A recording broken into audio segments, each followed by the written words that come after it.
हमारा मुख्य मांग था, तीन मांग था, जिसमें X ray technician, pharmacist, staff nurse, dresser, tutor, इनका था ऑब्जेक्शन की प्रक्रिया को लेकर के कब शुरू कर रहे हैं। दूसरी था कि लैब टेक्नीशियन का जो एग्ज़ाम लंबित है, उसमें लैब टेक्नीशियन में बीटीएससी भी पार्टी है, तो बीटीएससी उसमें पहल करे, एग्ज़ाम हो।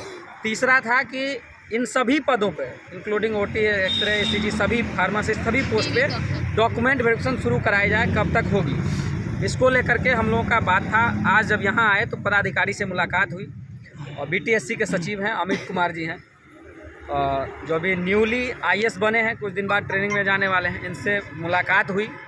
मुलाकात होने के बाद हमने इनसे वही सभी मांगे कि हमारे साथ सभी फार्मासिस्ट के भी साथी हैं, ओटी, एक्सरे, ईसीजी, नर्सिंग, सभी लोग जुड़े हुए, सभी लोग साथ गए थे। तो उन्होंने एक्सरे टेक्नीशियन का ऑब्जेक्शन को लेकर के कहा है कि आज शाम में सूचना आ जाएगा, यदि आज नहीं आता है तो कल जो है सो हम लोग प्रेस में भी डालेंगे, कल प्रेस में डालेंगे तो परसों समाचार पत्र में आएगा और कल ही वेबसाइट पर सूचना आएगा एक्सरे टेक्नीशियन का, मतलब रेज ऑब्जेक्शन का। ड्रेसर को लेकर, अच्छा सुने, ड्रेसर को सुन लीजिए, ड्रेसर को लेकर के उन्होंने कहा कि हमने उनको याद दिलाया कि सर अनऑथराइज इंस्टीट्यूशन का जो मामला है, लगभग 150 इंस्टीट्यूशन जो फर्जी टाइप का है, उसको लेकर के, तो उन्होंने कहा है कि ड्रेसर को लेकर के जो ओटी, एक्सरे, ईसीजी का जिस आधार पे हम लोगों ने स्क्रूटनी किया है इंस्टीट्यूशन का, सो जैसे सोसाइटी एक्ट, ट्रस्ट एक्ट जो उसमें था, ऑर्डर जो हम लोगों ने भेजवाया था स्वास्थ्य विभाग से, उसी आधार पे ये लोग ऑब्जेक्शन करेंगे। लेकिन अभी वो शुरू नहीं हुआ है ऑब्जेक्शन करना।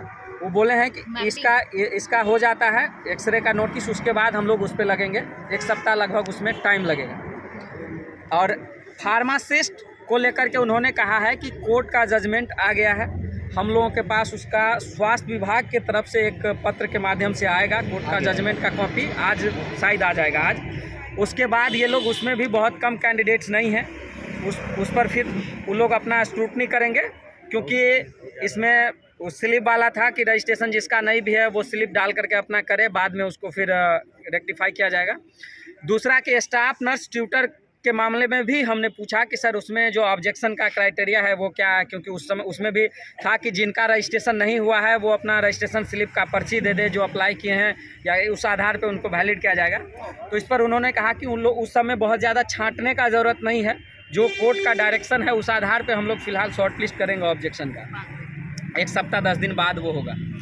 और दूसरी बात, लैब टेक्नीशियन को लेकर के, महत्वपूर्ण जो लैब टेक्नीशियन है, इसको लेकर के जब हमने बात किया, हमारे साथी लैब टेक्नीशियन यही हैं, के सामने में हमने बात किया, जो बातें हम पहले भी कहते रहे हैं कि लॉयर को चेंज किया जाए। बीटीएससी के सचिव महोदय ने भी कहा कि देखिए लॉयर हमारे तरफ से भी रहते हैं और आप लोगों ने भी रखा है, लेकिन कोशिश करिए कि वरिष्ठ लॉयर को रखा जाए, या फिर जो लॉयर बीटीएससी की तरफ से लड़ रहे हों या कोई भी लॉयर है तो उन्हीं से कांटेक्ट किया जाए, जो सीनियर हैं, जो जज से डायरेक्ट उन लोगों का भी बातचीत रहता है। क्योंकि देखिए जो सीनियर लॉयर हैं तो कई लोग उसमें महाधिवक्ता रैंक के भी लोग होते हैं, तो उन लोगों को टाई अप रहता है महाधिवक्ता से भी, जज से भी, जज के वहाँ रजिस्ट्रार लोगों से भी, तो केस को शॉर्ट लिस्ट या लिस्टिंग करके जल्द से जल्द उस पर सुनवाई हो सकता है। तो ऐसा उन्होंने राय भी दिया है और इसी आधार पे लोगों को चलना चाहिए आगे, जिससे कि जल्द से जल्द इस पर से स्टे हटे। क्योंकि जिस दिन लिस्टिंग हो जाएगा, बस लिस्टिंग होने की बारी है, लिस्टिंग होगा उसी दिन, क्योंकि सीटें जो 610 था वो घटा दिया गया है, 2300 में से 610 सीटें घटा दिया है, जिस पर मामला चल रहा है सुप्रीम कोर्ट में। तो उसमें कोई लोचा ही नहीं बचा है, बस प्रयास ये करना है कि उसमें अच्छे वकील को रखा जाए और समुचित रूप से सभी पोस्ट का डॉक्यूमेंट वेरिफिकेशन को लेकर के हमने कहा कि सर डॉक्यूमेंट वेरिफिकेशन कब होगी, तो उन्होंने कहा है कि उम्मीद रखिए मिड फरवरी तक जो है सो डॉक्यूमेंट वेरिफिकेशन का शुरुआत होगा, क्योंकि एक्सरे का जो ऑब्जेक्शन है इसमें भी 4-5 दिन का टाइम जो है सो दिया जाएगा कैंडिडेट्स को। और उसके बाद जो ऑब्जेक्शन आ रहा है, जैसे एक्सरे में, ईसीजी में जो ऑब्जेक्शन आया है, उन्होंने कहा है कि उसको शॉर्टलिस्ट करने में, उस ऑब्जेक्शन को रेक्टिफाई करने में हमको 1 सप्ताह 10 दिन लगेगा। उसके बाद हम लोग डीबी का सूचना प्रकाशित करेंगे। यही आज की बात हुई है पदाधिकारी से और हमको पूरा उम्मीद है कि आज नहीं तो कल ये एक्सरे का सूचना 100% आ जाएगा। इसके बाद फिर हम लोगों को जो टाइम दिया गया है बीटीएससी के द्वारा, हम लोग कोशिश करेंगे कि उस अनुरूप बातचीत हो।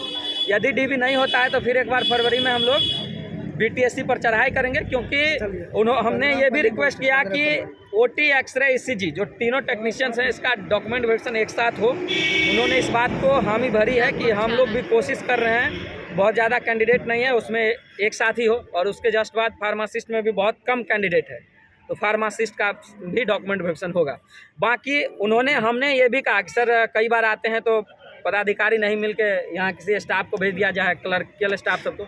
उन्होंने कहा है कि जब भी हम रहें ना ही रहें उससे आप लोगों को चिंता नहीं करना है, जब भी आप लोग आइए लिख करके दीजिए सचिव अमित कुमार, अपर सचिव अमित कुमार करके, और आप लोग रिजिड रहिए कि हमको पदाधिकारी से ही मिलना है। 100% वो उनसे मिलाएंगे। जब आप लोग किसी और से मिल करके संतुष्ट होकर चले जाते हैं तभी पदाधिकारी से नहीं मिलाया जाता है। तो इसलिए आगे भी हम नहीं भी रहें तो आप लोग ज़रूर आइए, मेरा आप सबसे यही रिक्वेस्ट है। बाकी आप सभी साथियों को यहाँ आने के लिए बहुत बहुत हम धन्यवाद करते हैं, जो एकदम कदम से कदम मिला करके साथ चल रहे हैं।